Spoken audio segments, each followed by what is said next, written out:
Great. Well, welcome and good afternoon. Let me introduce myself. I'm Paula Dobriansky. I'm a board member with the Atlantic Council. And welcome to all of you to today's discussion entitled The Future of the Power Industry in an Era of New Technologies. And I'd like to especially welcome you because today's program is a first. It's a first of the new Global Energy Center's CEO series. And I'd say we're really in for a great treat. We're fortunate indeed that Southern's CEO, Tom Fanning, will launch this series. And I'll also add, I've had the good fortune and the great pleasure to work with him. Tom Fanning he's chairman, he's president and CEO of Southern Company. It is the largest investor-owned utility in the United States. It also has the distinction and the unique element of being a U.S. company committed to developing a full portfolio of energy resources and also at the same time investing in R&D. Tom Fanning's leadership at Southern Company, I think, can be characterized as a kind of common sense national energy policy that helps to achieve North American energy security. A common sense approach and looking at energy policies that undergird and bolster North American energy security. Toward this end, significantly, he has led in the development of a diversified energy generation mix. And you'll hear about the panoply of that mix. He also has placed a premium under his leadership on the importance of innovation and technologies, and also has put forth as a priority the restoration of America's financial integrity and the role that Southern can play toward that end. He's worked at Southern, and I was very struck by this, for more than 30 years, and you've held 15 different positions in 8 different business units. So you know that company cold. He also serves as vice chairman of the Edison Electric Institute. He's a member of the Business Roundtable. And if I could say very proudly, he's a member of the Atlantic Council's International Advisory Board and a founder of this new Global Energy Center. Tom really is a visionary, he's a dynamic leader, and he combines, I think, an ability not just to dream about a new energy future, but he has the capacity and the drive and the leadership to make his dream a reality. He's going to be joined on stage with Ambassador Richard Morningstar, who is founding director of the Atlantic Council's new Global Energy Center. He has a very distinguished diplomatic career and also a career in the private sector. I'm going to mention just 2 highlights. He did serve recently as former ambassador to Azerbaijan, and he also was ambassador to the EU. So without further ado, I'm going to invite them to the stage for their discussion and just welcome. Let's give them a round of applause.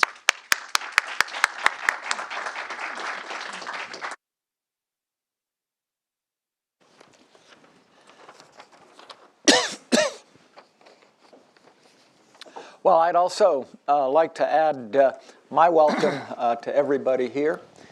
We are really very excited to have Tom Fanning here with us today in the first of our CEO series.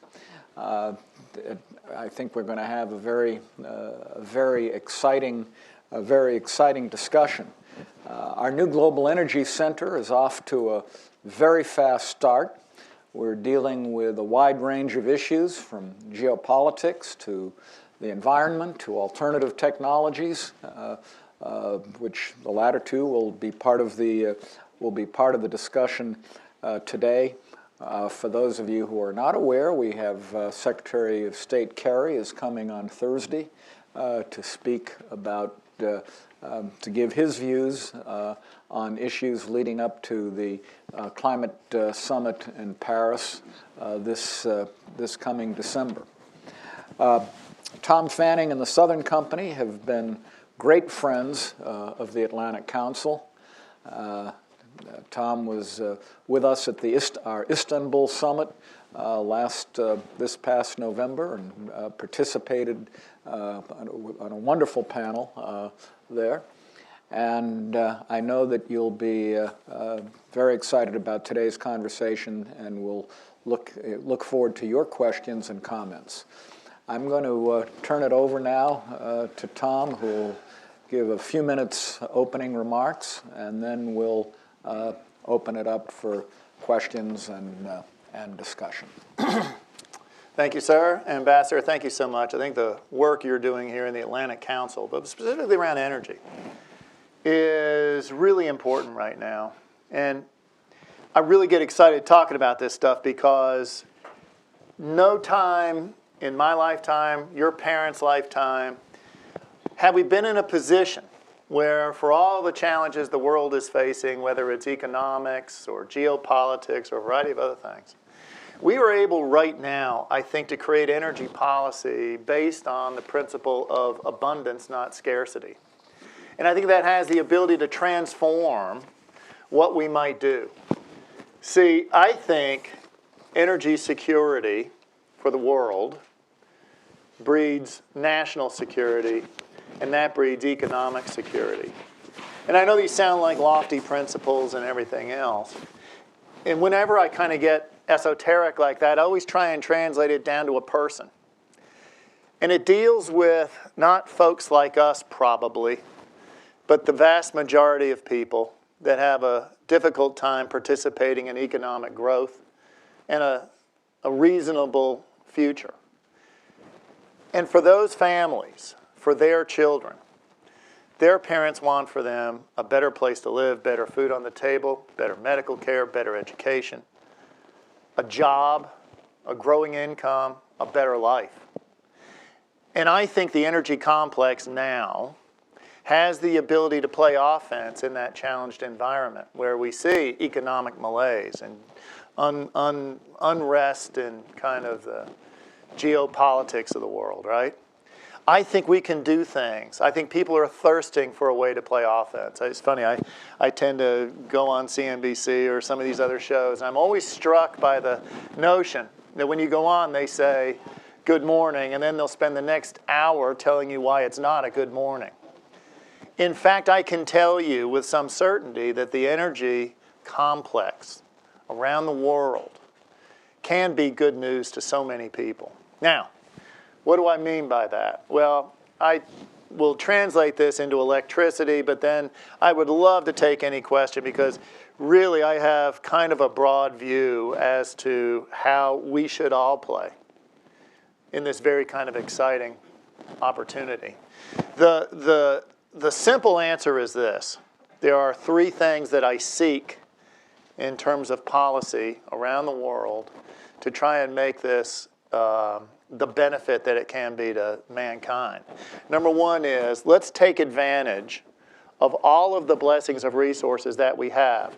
Let's make sure that through the innovations that we all are able to bring to bear in today's and tomorrow's markets, that by taking advantage of the full resources, we promote a full portfolio.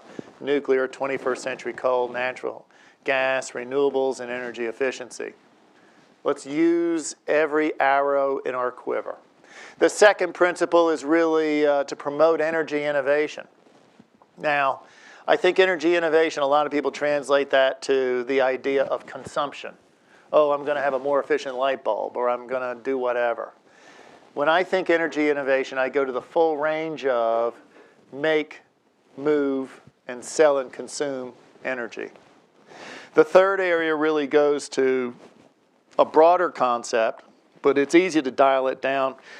And I welcome your questions or comments about industry structures or tax policy or fiscal policy. But when Paula mentioned this idea of promoting America's financial integrity, I really do espouse that in a variety of different fronts. But I think beyond kind of America's financial integrity, what are some of the fiscal policies around the world that need to be present in order to promote excellent electric infrastructure and markets that will permit this growth in energy to drive a better economic future? So that's what I'm after there. Let me close my opening remarks with just this thought. It can never be about us. It's got to be about them. In other words, it's not about how to promote the success of Southern Company. It's how can we be a better citizen wherever we serve, to make the communities better off because we're there. It is to provide. My responsibility as CEO of one of the most important companies in the world in this space is to assure that we can provide a balance of clean, safe, reliable, and affordable energy for the benefit of this nation, of the world, and to lead the way in not espousing rhetoric, but providing real common sense solutions. Great. Thanks very much. So let's open it up. Let's open it up for discussion. I have some questions, but I don't really need or want to ask them. I'd just as soon you all participate right from the outset. I might editorialize occasionally, but let's hear from you. And please, the more controversial, the better. Right. Anything you want, bring it. Yes, sir. I think it's a sort of a historical moment now because, my name is Hart Schwartz. There's a historical moment because there's so many new technologies developing for energy, but as an energy company, is it possible that by adopting the new technologies, you make yourself obsolete? Because Man, that's a great question. Perfect. That's wonderful. I just talked about that. My concept is called creative destruction. And when you think about the potential for new technologies to destroy an infrastructure or a business model or whatever, and then to do something completely new, my first answer is in any business strategy, there must be elements of offense and defense. And I think what you find, and I can give you a great example in energy efficiency, but I think what you find is a lot of people in industry get threatened by the kind of change that could destroy the old model, right? So I use a funny expression. I say that there's three kinds of companies in the world. There are birds of prey, there is moving prey, and there is roadkill. And what determines your ability to be categorized as one of those three is determined by your ability to succeed in both the short and long term. In my view, birds of prey are those companies that begin with the highest priority of maintaining the longest term sustainable viability as an enterprise, and always have an objective, something other than EPS and kind of this quarter's net income, in terms of delivering something for the future. They've got to have an ideal. Those companies prioritizing the long term then work to make short-term results make sense. Moving prey are companies that always optimize this quarter's results, and they imperil, but certainly lose sight of, the long-term objective. Of course, roadkill doesn't get out of bed in the morning, right? Energy efficiency. A lot of people view energy efficiency as, oh man, you mean they don't have to consume as much of my stuff as they could otherwise in the past?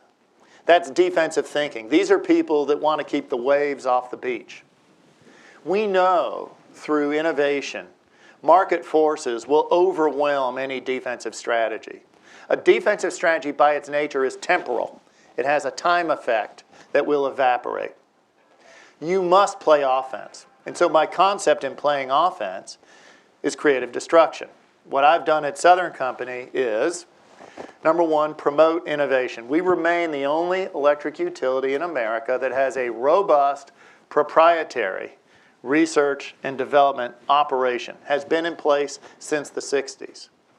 Moreover, I'm trying to approach cultural innovation and celebrate it through the creation of something called the Southern Energy Innovation Center, linked up with universities, but otherwise incubating kind of innovation to entrepreneurship in developing new models for the future.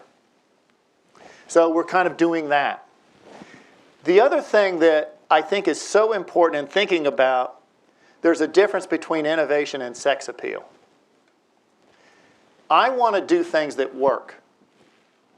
And so when I think about market models, I am convicted in the market model where, in the southeastern vernacular, it is an integrated, regulated model. That is, in the world of make, move, and sell electricity, accountable to a customer, it's us, period. The so-called deregulated markets, the so-called organized markets, have segments of responsibility where their incentive is not tied ultimately to the ultimate consumer of energy. Because remember, it's not about us, it's about them. Whenever you create friction or reduce linkages between what you do and what ultimately is consumed by a customer, you create a series of impediments to success. And so I can go on to that in much deeper detail. But let's make sure that when we think about innovation in business models, we create innovation in terms of things that will ultimately make sense to consumers. Let's not innovate a business model that isn't broken or that otherwise clouds responsibility for the ultimate product, the ultimate value. The other thing I'll just add to that, if I am responsible for clean, safe, reliable, affordable energy, then I want to make sure that I deal in market structures, regulatory structures that provide for a lens that is able to balance all of those objectives at the same time. That is very hard to do, but that's what we need. Yes? Peggy Duxbury. Hey, Peggy. With several energy trade associations. This is somewhat related to the earlier question, but a little more specific. There was an interesting article in the Sunday Washington Post about rooftop solar and the boom that's happening in rooftop solar and concerns that utilities across the country are having, or some utilities. I'd be curious to know what you think for Southern Company, how this is going to affect both your company, the utility model, and also consumers who seem to be increasingly wanting to have this product in their homes. Piece of cake. Thanks for asking that. I'm all for distributed generation in any form.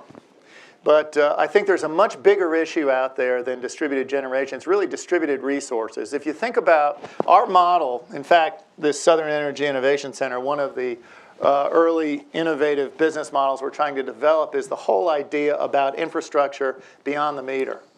See, I think there's always going to be an infrastructure business in the United States, right? You're always going to need central station generation, unless we're way in the future. Maybe you won't, but for the next 50 years, let's just stipulate you will need.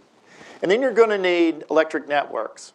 I think one of the most overblown ideas is this idea of microgrids. And then distributed generation. Okay, I absolutely am for distributed generation. In fact, Georgia Power Company was named by the solar energy industry last year as the investor-owned utility of the year. And yet it is not known as one of the utilities that's in the middle of a fight. We're playing offense, not defense. What is the issue here? Is it one of disruption? See, I view distributed generation as an idea that is a natural evolution of what has otherwise been a central station infrastructure business. So big nuclear plants, big coal plants, big gas plants. And so I think there's lots of ideas. So now we're one of the leaders in the United States. I've always been a fan, I could tell you why, among all renewables of photovoltaic solar generation. In fact, let me just hit that real quick. One of the biggest environmental issues that we've been dealing with for a long time has been air quality, right? I think the bigger environmental issue of the future is water. And therefore, I tend to migrate away from thermal kind of thermal solar generation to photovoltaic. But here's the deal. I think there's lots of more sensible things than putting a panel on a rooftop. Now, let me do something with you, because I think even central station solar is just much more economic and everything else. But I absolutely accept the fact that some people want that. And if they want that, I want to sell it to them. But let me say this. How many people in here own a convertible? Oh, there's one right there. There you go. Paula, you do. You do. Right. You are out of your mind, isn't he? Because anybody that drives a convertible is making a choice that it's not nearly as safe as this thing I drive. Costs more to insure. You know, he's got a host of disadvantages, but you love your convertible. That's my wife. Okay, well, we knew she had a sense of humor. Right. Just kidding. People will have a value system. I used to have engineers come to the Southern Company Management Council meetings all the time and tell me why distributed generation was such a stupid idea. Because you put that panel up there, it's 30% more expensive than if you do central station solar. And you know, now you got to have somebody crawling around your rooftop. And now you got to have a fire department that's going to be reluctant to put out your... Listen, I can hear all that. There are people that have a value system that want to have rooftop solar. Good for them. I want to sell to them. I also want to develop better ideas. And remember I said distributed generation. Well, wait, let's talk about distributed resources. The infrastructure business of the future, beyond the meter, beyond central station generation, beyond transmission and distribution lines, may be anything energy related in the house. And let me go to a couple ideas. One would be a solar panel on your roof. Terrific. The key here, why is that not disruptive? Because it doesn't work at night. And you're going to need the network. You're going to need backup generation somewhere. What if you could combine storage in an economic way with rooftop solar? Now you've done something. So we're working on storage as one of our deep research efforts at Southern, along with EPRI and along with a lot of other people around the United States. And what about combined heat and power? And what about maybe, I don't know, even a more elegant vision in the future for HVAC? And what about the idea, so I'm a fan of Nest. In fact, we're working with those folks in kind of a strategic way right now. Y'all are familiar with Nest? Yes? Nest. Nest is an adaptive thermostat, okay? So it will actually learn your behavior and run your house kind of in a thermostat sort of way based on what you do. And the joke I always tell about this one is, imagine, you're probably familiar with the house that Bill and Melinda Gates have. So they have these pictures in the house, and when Bill Gates walks in the living room, the pictures are the stuff he likes, right? And then when Melinda walks in the room, the pictures are the stuff she likes. And when they're both in the room, the pictures are the stuff she likes. What a Nest thermostat does is adapt to your behavior and make much more efficient the HVAC systems in your house. But what's cool is, sorry for these dumb jokes, the Southern people are rolling their eyes. One of my jobs in the past, I was a CIO. You guys know what CIO stands for, right? Chief Information Officer. I thought so many days that job stood for career is over. And I can tell you, especially when cyber challenges of today, we can get into that if you're interested. When you think about all the cyber challenges and protection of data and everything else, this is a big, important issue. But one of the things our technology research people say is with the advent of new control equipment, microchips, everything else, it could be not so far in the future that any asset in your house worth $100 or more will have its own control device. And now, perhaps, son or daughter of Nest is not an adaptive thermostat, but rather it is the server in the house for the Internet of Things. And now, all of a sudden, we have a quantum leap in terms of how energy is consumed. But here's my point. That sounds very threatening to an energy provider. In the Southeast, one of the highest growing economic regions in the Southeast, fully 46% of the families that we are privileged to serve make less than $40,000 a year.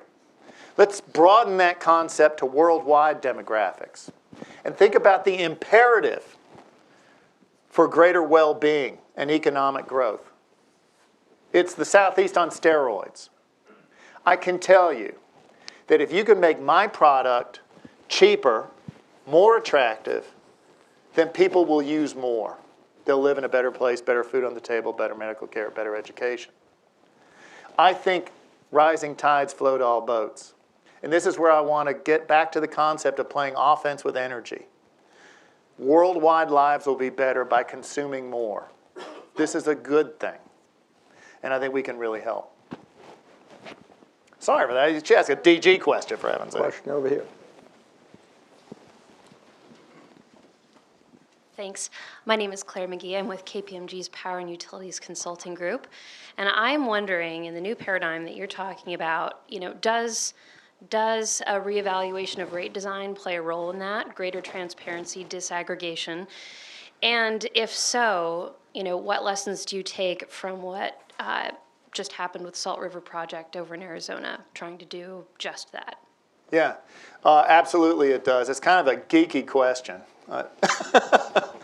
But you're absolutely right. So this industry was birthed on the idea of selling essentially 100% variable or very small fixed costs. And what Salt River Project is trying to do is more accurately reflect fixed charges and then smaller variable charges. Now, people think that's some response to distributed generation or a variety of other things. I don't believe it is. I think we would be better off as an industry to have more fixed variable pricing. And then get much more innovative on kind of the pricing schemes that associate consumption of our product. Let me give you an example. I wish Christy Ehrig here is with our corporate comm. You're going to have to give a speech here, and she just freaked out on me. Bring more material on SoPrice next time. If you want this, we can give it to you. Christy's here. She's our corporate comm guy. When I said this importance of innovating for the future and playing offense, one of the ways I tried to tap into innovating or celebrating innovation within the culture. So I talked about this Southern Energy Innovation Center. Before I started that institution, y'all have heard of X-Prize? X-Prize? We did a SoPrize. And I opened up to anybody. We painted a vision of the future kind of in the 2025 to 2030 timeframe. And the first thing we did was ask all the employees to comment on that future. Did they agree with it or not? And it was fun to see kind of the disparate views. I love a good food fight. But then we said, for whatever future we agree to, tell me how we can win. What are the things that we need to do? Products, services, pricing schemes, regulatory structures, et cetera. And we started out with, and I can remember, a company named MindJet advised us on this. And they've done lots of other interventions with other interventions. Makes it sound like something bad. But it was lots of other work with other companies in terms of innovation and stuff like that. Our employees responded 6 to 10 times more than the stretch goals MindJet put out for Southern Company. It's a curse and a blessing. It's a blessing in that people were engaged and it was exciting. And the how of that effort was as valuable as the what, the product. The curse was, I think they were just waiting to be asked. Isn't that interesting? So how do we institutionalize the ask? The what ended up as 6 ideas that now are in some form of incubation in the system. One of them is your idea. We need to change how we think about pricing our product. And so there's a whole interesting set of innovation around that. Now, I'm connecting that in with another winner that thought about the metadata implications and perhaps, therefore, the products and services that may be combined in the infrastructure business of the future. Okay? All of that is something we call So Connected. Get it? So, Southern, connected. Really good stuff. Let me follow up and ask you this question.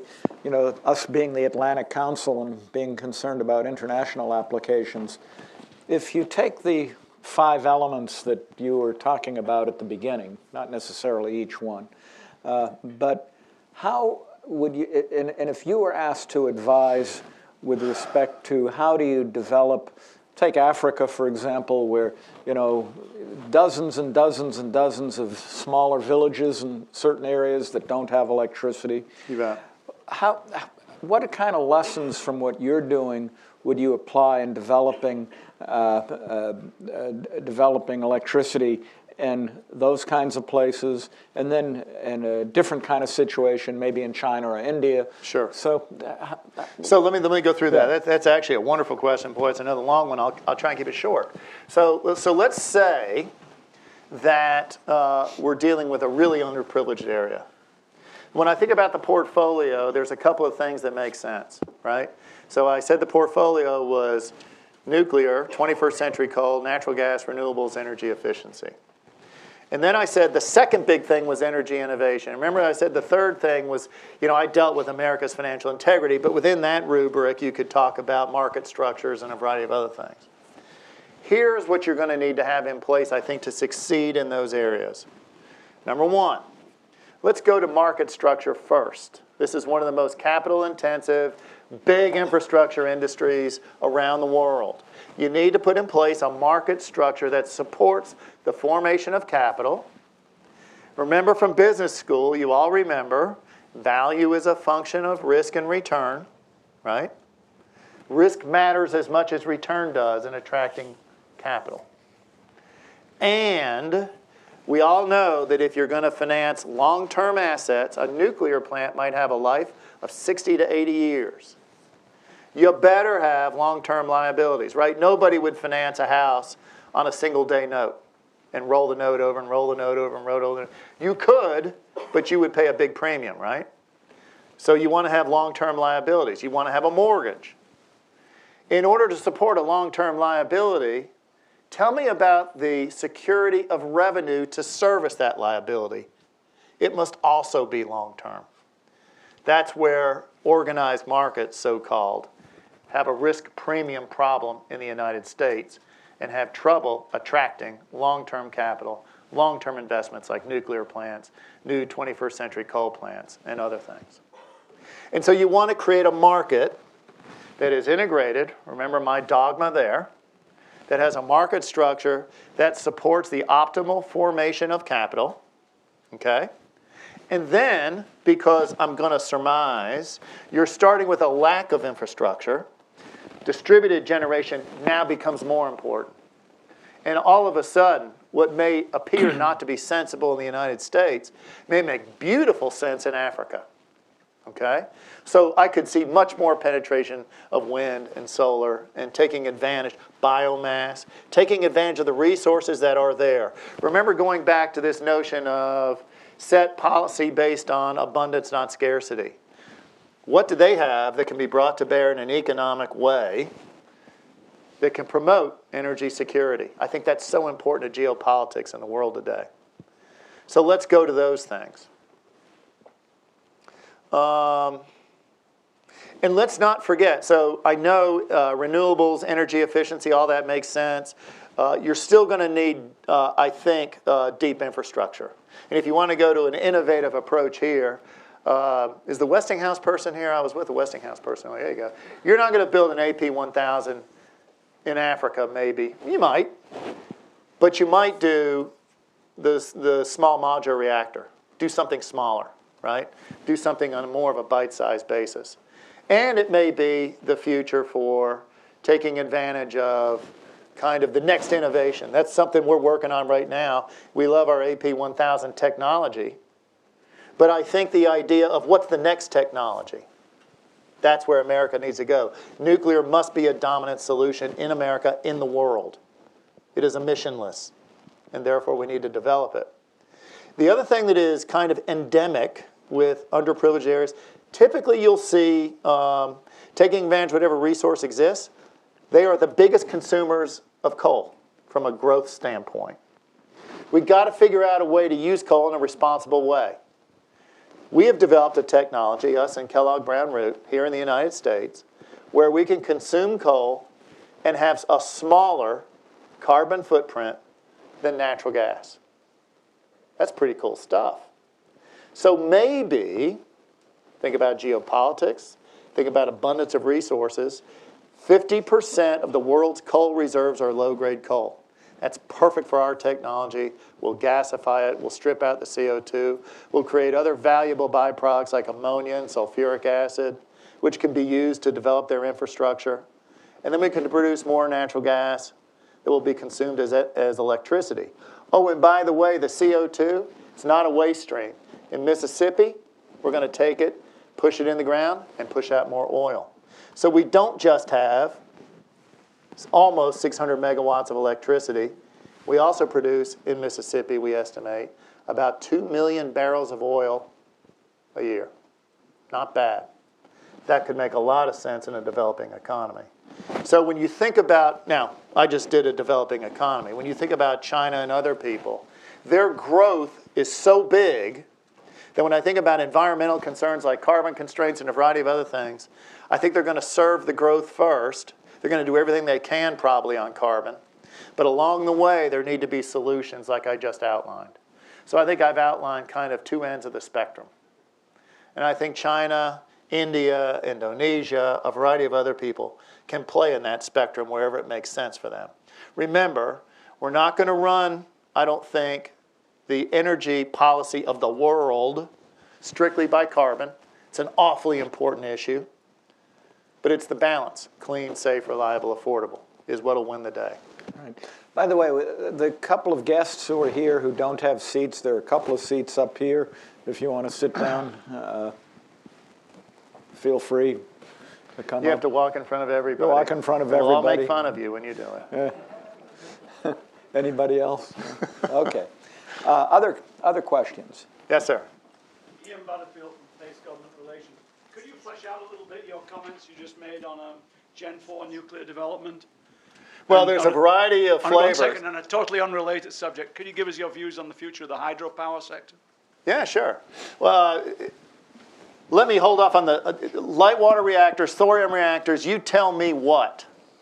I think ultimately we'll have a great future in this country. And we're working really hard to try and figure that out. I know our industry is as well. What we need to do is demonstrate a plant. And so we're kind of thinking that through right now. How do we do that? Hydro. There's got to be a way to responsibly harness the power of water. And it's fascinating. One of the other ideas in this So Prize competition was an idea called Water, Water Everywhere. The combination of desalinization and the electric industry is kind of interesting. Georgia is the only state in the United States whose waters are solely originating within the state. There's no, unless we move the border north into Tennessee, which we're thinking about, we have our own water supply. And so we worry about the economic development impacts of that, the environmental impacts of that. So one of the ideas we're considering is, should we consider along the coastline desalinization?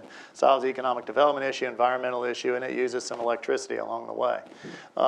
We need to continue to develop hydro resources in a responsible way. Who else? Yes, sir. Walter McLeod with Hill Capital Policy. Southern Company is right in the heart of one of the probably the most productive woodsheds in the United States in terms of your territory in the southeastern United States. There's a lot of wood and timber available. What are your thoughts about the pros and cons of developing that as part of the renewable sector of your portfolio? I'm absolutely in favor of biomass. I know there's some argument about whether that's net carbon neutral or not. We actually run, I think it's the nation's largest bubbling bed biomass facility. I think it's in the world. I think we're tied or right at the top of just biggest biomass facility in the United States. It's in Nacogdoches, Texas, believe it or not, kind of eastern Texas. Supplies energy for the benefit of the citizens of Austin, Texas. It's part of our competitive generation company, Southern Power. I think it makes perfect sense. Here again, principle. Take advantage of the blessings of resources that you have and make the most use of them. Energy security breeds national security breeds economic security. And I think it's going to be a great thing. So I'm all for it. Did you want to go somewhere else with that? No, I just wanted to get your sense. Yep. Well, okay, so I guess I just gave you the pros, right?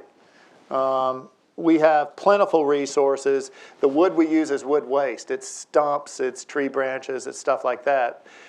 Here's what seems to be crazy to me, and this is a lesson learned, I think, by crazy environmental/economic signals that get produced from time to time. There is a big wood industry in the Southeast that will take trees, cut them up into wood pellets, and then sell those to Europe, okay? The reason is that's because a market structure attracts that. The economics of that are a little troubling to me. So that is a business that is purely in business because of market signals that are tied to social policy. Now, in some places, that's fine. But if you're interested, we can get into tax policy here in the United States. I would argue that there's better ideas than that. Question over there. Thank you. Kevin Massey with Statoil. A couple of years ago, at the end of 2013, The Economist magazine had an article headlined, "How to Lose $500 billion." And it was about the European utilities and the loss of value in their market capitalizations based on European energy policy. Since then, they've lost about another half of their value. So it should have been how to lose $750 billion. I wonder, as a CEO of a major US utility, looking across the Atlantic at what's happening in Europe to the major European utilities, what lessons or cautionary tales you're identifying and whether you're talking with policymakers here about how to avoid some of those. I'll talk with anybody that'll listen all day long, number one. And Southern takes it as an obligation, not an option, to engage with policymakers. And we do it on all different fronts. I'm active talking to anybody in Congress, in the administration. I know Nick Akins. I see my friend here from AEP. There you go. There's my friend from AEP. Nick Akins now chairs the energy policy group at Business Roundtable. Before Nick had that, I chaired the National Energy Security Plan with a guy named Dave Cody from Honeywell. Both Nick and I are vice chairs. What are we? Co-chairs, vice chairs? I don't know what we are. Of the Edison Electric Institutes. That's our industry group. So it is our obligation as leaders of the enterprise, not representing Southern or AEP now, but representing what's good for America, not even the electric utility space in terms of growing the economy. Now, specifically to Europe, let me kind of point out maybe 3 things that I would do completely differently, and I can go into detail here if you want. We are leading the renaissance of nuclear in America. And we had started that project before Fukushima. I am proud to say our company, our board, had the vision and courage to continue even after Fukushima. Europe's response broadly was to shut down nuclear. That was an incorrect response. The second issue I've already touched on are market structures. Remember, I am an advocate for integrated, regulated market structures that provide correct signals for the investment of long-term capital. When you disaggregate, as I suggested, you now invite a series of probably academic-related solutions to what is otherwise a capital market, and you will create all sorts of dislocations, and you will have difficulty attracting long-term capital. So I prefer integrated, regulated market structures. The third thing is a carbon market. This is not a comment on carbon and climate change. This is a comment on the right solution to deal with problems. Let's go back to offense and defense. There is tax, and if you want to, I'll get into America's financial integrity, what I believe about tax policy. I'll refrain. But putting things in place to deal with an issue, important as carbon, creates a host of consequential actions that may or may not support the total good of the continent. And so that's why we see the importation of wood pellets in Europe. And that's why we see now the regeneration of cycling coal plants and shutting down nukes. It doesn't make sense. There are offense, defense, carrots and sticks in public policy. I am much more a proponent of incentives rather than sticks and penalties in terms of achieving long-term objectives.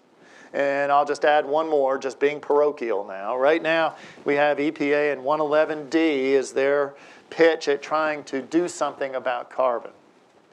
Our view has always been that I understand kind of the importance of the issue. What we would rather do is, rather than put in place a complicated network of regulations, promote optimal energy portfolios in the United States, like we have done, and create a performance-based, clean, safe, reliable, affordable structure that helps ultimately the families we are privileged to serve. At the end of the day, we can never define our success or even our impact by us. It's all about what happens ultimately to the folks that need our product to survive and succeed in otherwise this challenged economic environment. I could go into deeper detail if you want, but I think there are optimal portfolios around the United States that are a much better solution than attacking a single problem on one of that spectrum of responsibility. And let me give you the stats. The closest we came to law was Waxman-Markey in terms of regulating carbon.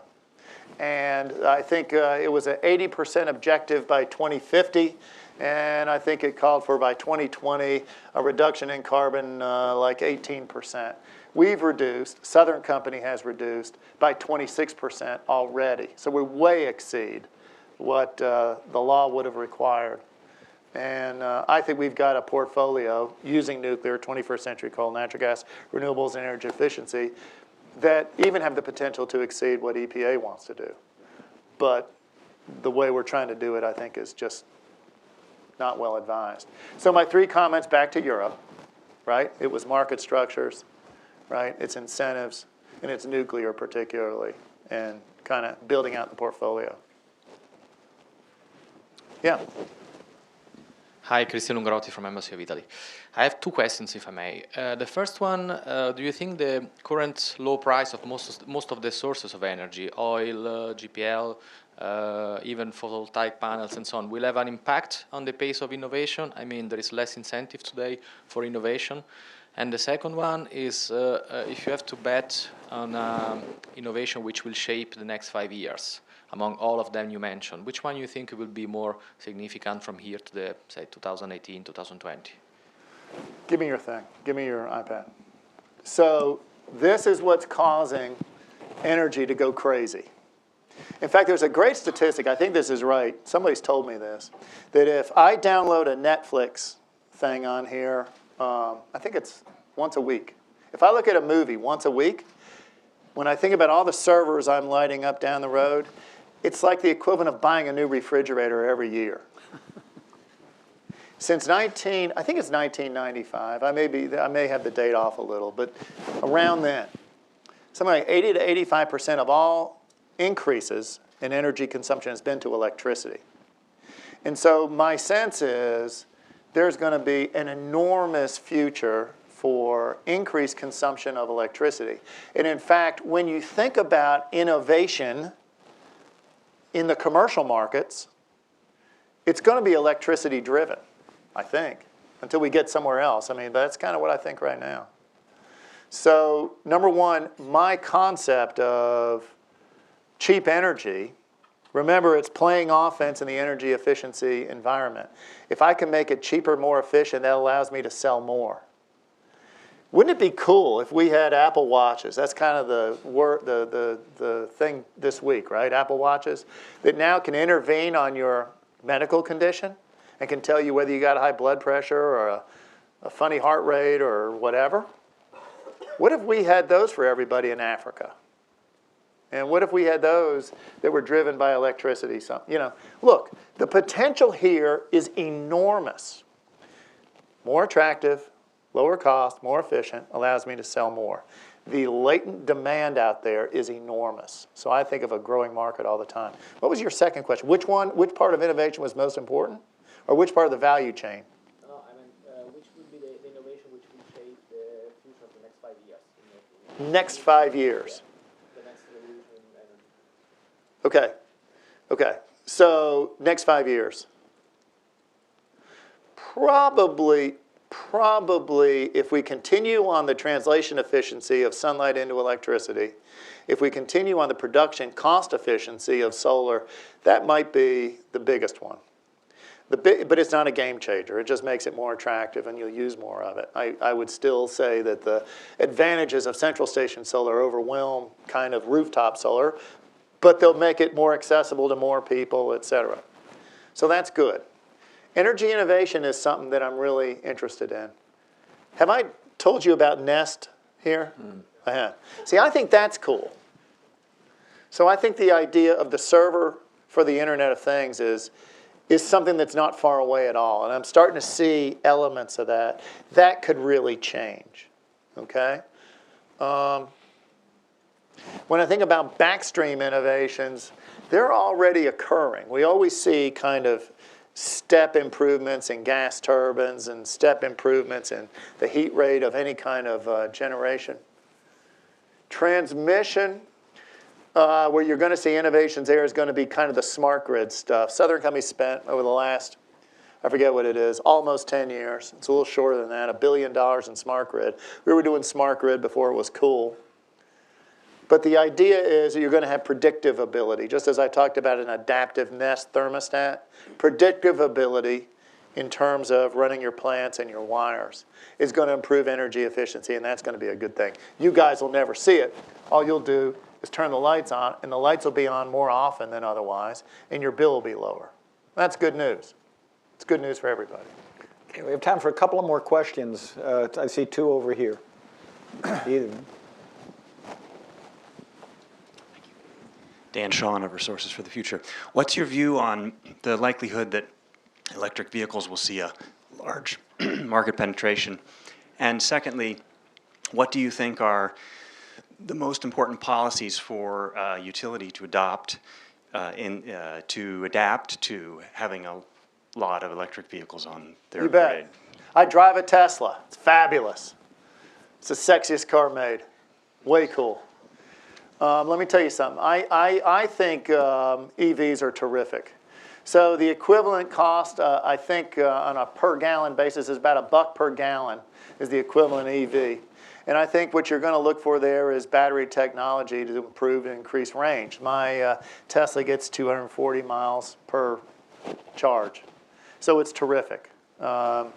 The most important kind of thing for utilities to do to adopt that, in fact, this is also one of the ideas in our SO Prize competition that now be incubated at this Southern Company Energy Innovation Center. We call it Revolution.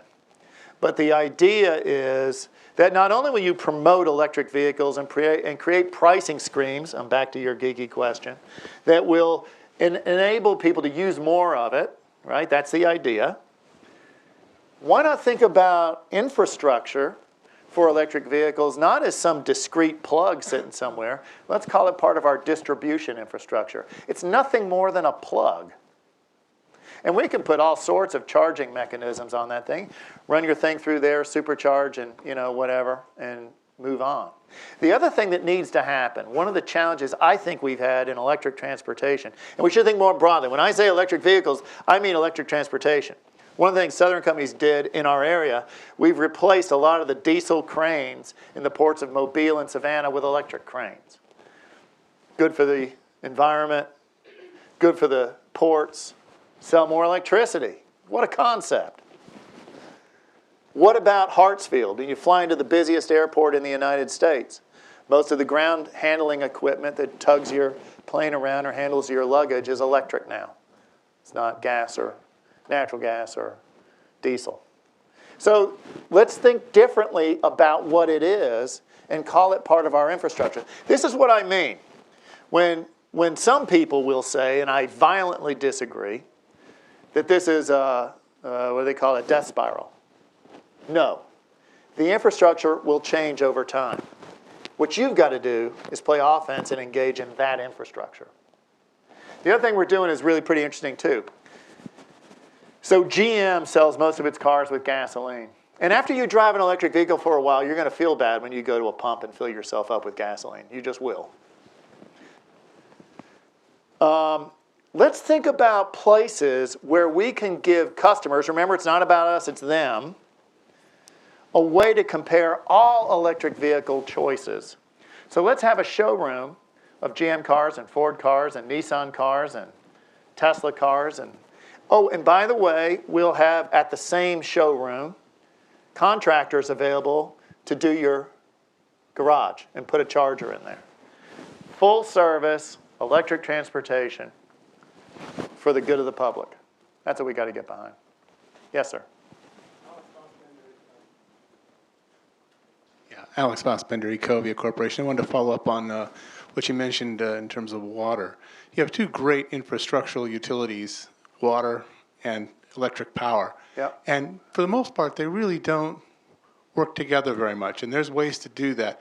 And I'd like you to expound on perhaps, your thoughts in that regard. Well, so interestingly, a Southern Company person, Susan Story, used to be CEO of Southern Company Services, and she's a buddy of mine. She now runs American Water Works, okay? From that standpoint, we're really pretty different. Where I see much more synergy will be in the origination of water, and I talked about desalination. But otherwise, I think the bigger kind of environmental issue for us will be minimizing the use of water, or where we use water, to return it to the environment in a pristine fashion. We are all in favor of that. To my knowledge, the only big research project that works on water minimization and return is sponsored by Southern Company at Plant Bowen. We're doing that there. So these are, we have this kind of slogan at Southern. We don't run around and bombastically say all this stuff. We're not about rhetoric, we're about solutions. And that's how we've been kind of programmed ever since the 60s. Okay, I think we've reached the end of our time. It's been a tremendous discussion, I hope illuminating for all of you. I need the last word here. Okay, and then after your last word, then I'll thank Paula and No, you. you're going to have the last word. Let me thank you all for being here. This is a tremendous opportunity. I don't know why you came here, but let me leave you with this. This idea I started out with, being a good citizen wherever you serve, making sure the communities are better off because we're there. Every stakeholder in the room, wherever you come from, must have that long-term objective, bird of prey objective, as your mindset. And here's the opportunity. When you think about what we can do in energy, we can make America better, we can make the world better than any time in our lives and your parents' lives. It's a wonderful time to be engaged in this issue. Thanks very much. Okay, and thank you Paula, and thank you, Tom.